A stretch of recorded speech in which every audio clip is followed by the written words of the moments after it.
اسلامي امارت د پاکستان د دفاع وزیر وروستۍ څرګندونې بې بنسټه وبللې. د پاکستان د دفاع وزیر خواجه محمد آصف د سه‌شنبې په ورځ د تاجکستان له دفاع وزیر شیر علي میرزا سره په کتنه کې ویلي چې دواړه هیوادونه له افغانستان سره د خپل ګاونډیتوب له کبله له امنیتي ګواښونو سره مخ دي. طالبانو د پاکستان د دفاع وزیر له دغه څرګندونو یوه ورځ وروسته دا ادعا بې بنسټه وبلله او زیاته یې کړه چې نه یوازې ګاونډیان بلکې هیڅ هیواد ته له افغانستان څخه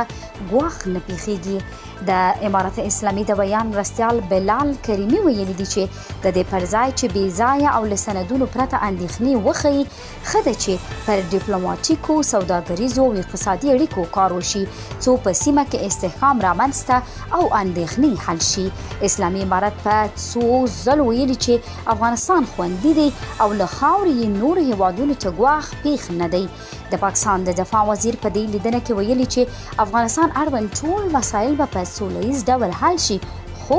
د نظامي چارو یو شمېر شنونکي له افغانستان او افغان خاورې څخه د امنیتي ګواښونو په اړه د ګاونډي هیوادونو په ځانګړې توګه د پاکستان اندېښنې جدي نه بولي.